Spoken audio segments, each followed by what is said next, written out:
इस वीडियो में हम लोग valence electron pair repulsion theory VSEPR theory से रिलेटेड कुछ टॉपिक्स को डिस्कस करेंगे और कुछ चीज़ें हम लोगों ने पिछले वीडियो में डिस्कस कर दिया है। तो ये VSEPR का दूसरा वीडियो है। इस थ्योरी के पास्टुलेट्स और इसके इंपॉर्टेंट पॉइंट्स और टॉपिक्स के बारे में हमने डिस्कस किया है आपसे, तो आप इनको जो है नोटिस कर लीजिए और अगर कोई प्रॉब्लम होती है तो उसके लिए आप इन्फॉर्म करिए। वैसे हम लोगों ने इसके बारे में डिस्कशन कर लिया है। फ्रेंड्स, हमने पिछले वीडियो में आपको वाटर मॉलिक्यूल का स्ट्रक्चर बताया था कि वाटर मॉलिक्यूल H2O मॉलिक्यूल का जो स्ट्रक्चर या ज्योमेट्री होता है वो जो है बेंट होता है, यह बेंट शेप होता है। और जबकि हाइब्रिडेशन क्या होती है इसकी sp3 ही होती है, लेकिन ज्योमेट्री बेंट होती है और होना क्या चाहिए था, टेट्राहेड्रल होना चाहिए था।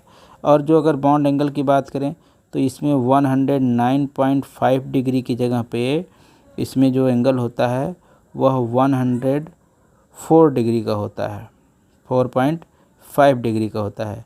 तो ये एंगल इतना डिक्रीज हो जाता है। सम टाइम ये भी पूछा जाता है कि बॉन्ड एंगल डिक्रीज क्यों हुआ। सो क्या आंसर है इसका, due to the lone pair repulsion. अब फ्रेंड आगे आज हम लोग अभी पढ़ेंगे अमोनिया मॉलिक्यूल का स्ट्रक्चर्स कि अमोनिया का क्या स्ट्रक्चर है और अमोनिया पर कैसे इसका ज्योमेट्री डिसाइड किया जाए। तो देखिए अमोनिया मॉलिक्यूल में N है, ये N का एटॉमिक नंबर 7, तो ये क्या हो जाएगा 2 और 5 हो जाएगा। तो इसके आउटर मोस्ट में 5 इलेक्ट्रॉन्स हैं। तो अब अमोनिया ये नाइट्रोजन हो गया है, 1 2 3, ये 3 ठो हाइड्रोजन लग गए इसके साथ। अभी यहाँ पे एक लोन पेयर बचा हुआ है ना फ्रेंड, तो एक लोन पेयर बचा हुआ है। अब आप पिछला अगर वीडियो देखे हैं तो वहाँ से आपको क्लियर होगा कि यहाँ पर एक तरह का रिपल्सन है, दूसरा ये रिपल्सन है और एक ये रिपल्सन है। तो इसमें कुल 2 टाइप के रिपल्सन है। एक तो यहाँ पे रिपल्सन है जो सिमिलर है दोनों, और एक रिपल्सन यहाँ पे, ये दोनों सिमिलर हैं। तो ऐसा क्यों हो रहा है कि इसमें रिपल्सन कैसे होगा।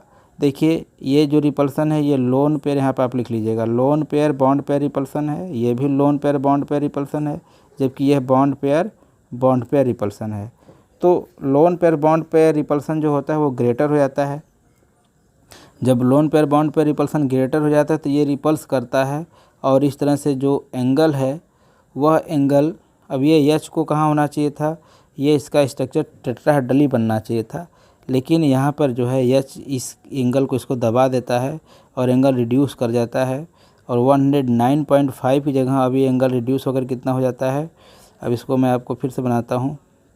इसका जो एंगल हो जाता है ऐसे हो जाता है, H H H, ये लोन पेयर है, ये 107 सभी का यहाँ पे कर लीजिए आप, तो 107 डिग्री का एंगल हो जाता है और ये ज्योमेट्री ऐसे बन जाती है पिरामिड के शेप में।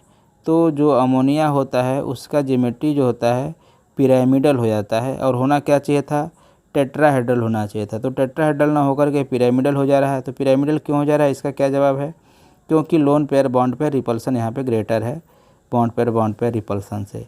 और अगर हम लोग परफेक्ट sp3 मॉलिक्यूल की बात करें जिसमें कि बॉन्ड एंगल सही है जितना होना चाहिए, तो है मेथेन मॉलिक्यूल CH4। देखिए यह टेट्राहेड्रल ज्योमेट्री है, ये इसमें जो है 109.5 या 28 डिग्री का एंगल होता है ऐसा। और ये जो ज्योमेट्री होती है वो टेट्राहेड्रल होती है ज्योमेट्री।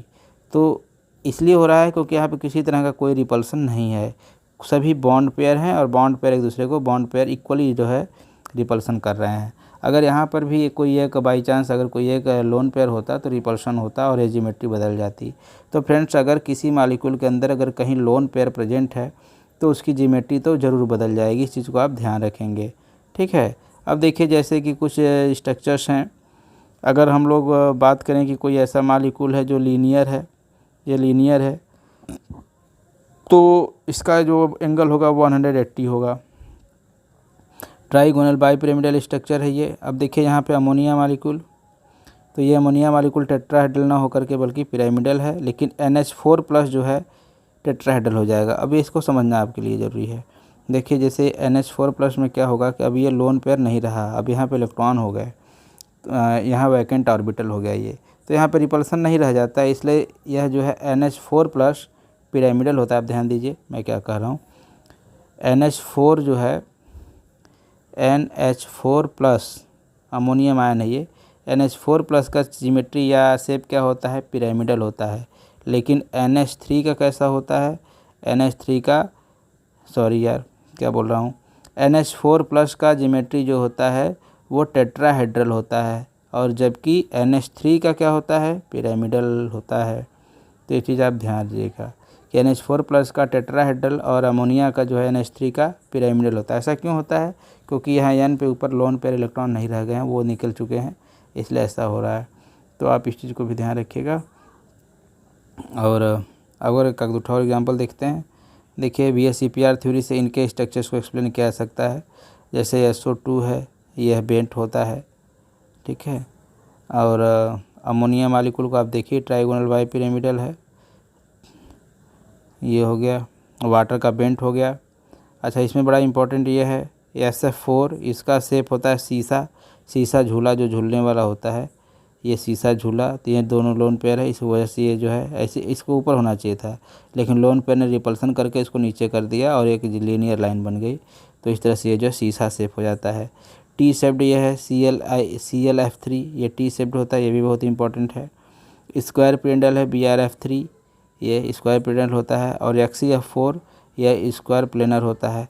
यह ऐसे होता है क्योंकि यहाँ लोन पेयर है, यहाँ लोन पेयर है, तो ये दोनों रिपल्सन क्रिएट करते हैं और इस तरह से स्ट्रक्चर इसका जो है ऐसा हो जाता है।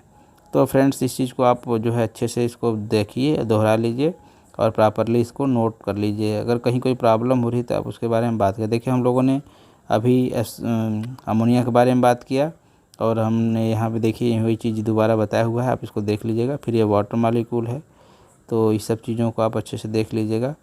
और हम लोग जो है आगे एक और स्ट्रक्चर लेकर के आएंगे।